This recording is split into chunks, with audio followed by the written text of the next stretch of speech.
Doctor Tahir al-Qadri ان دنوں ہر روز شریف برادران پر گرج برس رہے ہیں، لیکن ماضی میں ان کی زبان شریف خاندان کی محبت، عقیدت، خلوص اور خدمت کا دم بھرتے نہیں تھکتی تھی۔ ماضی میں انہوں نے اعتراف کیا کہ شریف فیملی نے کبھی ان سے کوئی سیاسی مفاد نہیں لیا، لیکن آج وہ اپنی اس بات سے پھر گئے ہیں اور نئے نئے دعوے کرتے نظر آتے ہیں۔ بدلتے وقت کے ساتھ طاہر القادری کے بدلتے رنگ اور بیانات کی کہانی دنیا نیوز کی زبانی۔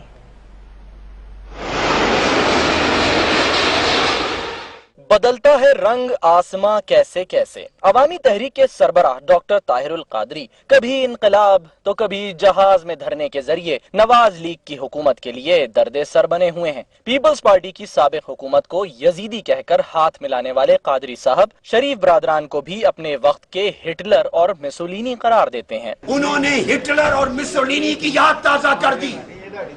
بڑا بھائی نواز شریف ہٹلر ہے اور شہباز شریف مسولینی ہے۔ الفاظ میں کڑواہٹ، لہجے میں تلخی اور انداز میں نفرت، دیکھنے سے لگے کہ شاید پرانی دشمنی ہے، لیکن یہ حال کی جھلک ہے، ماضی ایسا بالکل نہیں تھا۔ قادری صاحب آج جنہیں ہٹلر کہتے ہیں، 25 سال پہلے ان کی تعریف کرتے قادری صاحب کی زبان نہیں تھکتی تھی۔ مجھے چونکہ کمزوری تھی، عدالت تھی، اس ہارٹ ٹربل کے بعد صحت یابی کے باوجود بھی سو آپ نے سن رکھا ہے، وہ غار ہرا پہ چڑھنے کا وقت آیا تو وہ پہاڑ پہ میں چڑھ نہیں سکتا تھا۔ نواز شریف صاحب نے، اللہ ان کو اجر دے، اور اختر رسول صاحب نے، اللہ ان کو اجر دے، اپنے کندھوں پہ اٹھا کے مجھے 2-2.5 میل کا سفر غار ہرا تک پہاڑ پہ چڑھ کے کیا۔ 3 مارچ 1989 کو ماڈل ٹاؤن لاہور کی جامع مسجد اتفاق میں ڈاکٹر طاہر القادری نے اپنے آخری خطبے میں یہ بھی بتایا کہ شہباز شریف قادری صاحب کی بیماری کے دنوں میں انہیں جوتے پہناتے اور تسمے تک باندھتے تھے۔ میں تو بیماری کی وجہ سے معذور تھا، صاحب فراش تھا، بستر پہ تھا۔ میاں صاحب نے فی الفور اپنے منجلے بیٹے شہباز شریف صاحب کو حکمن میرے ساتھ امریکہ روانہ کر دیا۔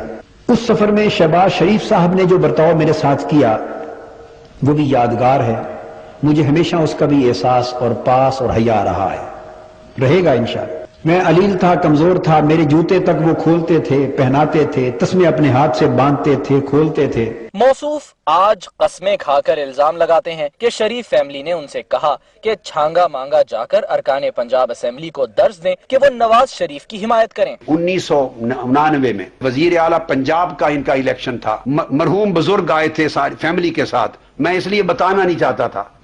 3 گھنٹے بیٹھے، ان کی آنکھوں میں آنسو تھے، مجھے کہتے تھے کہ آپ چھانگا مانگا چلیں ہمارے ساتھ، اور 3 دن ایم پی ایز کو درس دیں، واز کریں، ان کے دلوں میں خوف خدا پیدا کریں، اور انہیں یہ سمجھائیں کہ پیسے کی کمی نہیں دی تم نے، جتنے پیپلز پارٹی نے دیے اس سے 2 گنا ہم نے ہر ایک کو دے دیے ہیں، پیسوں کی دوڑ میں کوئی کمی نہیں دے رہے۔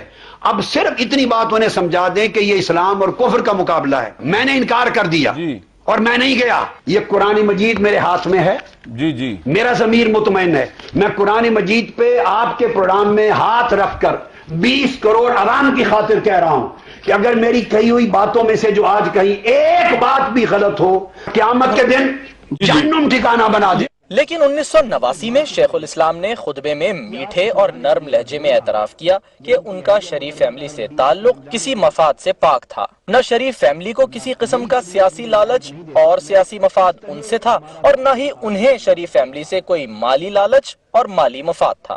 سارا تعلق اتنا قریبی، محض لوجہ اللہ، اس میں کوئی مالی لالچ اور مالی مفاد نہ مجھے ان سے تھا اور نہ ان کو کسی قسم کا کوئی سیاسی لالچ اور سیاسی مفاد مجھ سے تھا۔ قربت کے دنوں میں ہم نوالا رہنے والے اب منہ سے اقتدار کے نوالے چھیننے کی بات کر رہے ہیں۔ کل کے دوست آج کے دشمن، ہاتھ ملانے والے اب نظریں ملانے کو تیار نہیں۔ جنہوں نے قادری صاحب کو سر آنکھوں پر بٹھایا، آج وہی قادری صاحب ان کے سر پر سوار ہیں۔ جنہوں نے کندھوں پر اٹھایا، آج انہی کو اقتدار کی کرسی سے ہٹانے کی خواہش ہے۔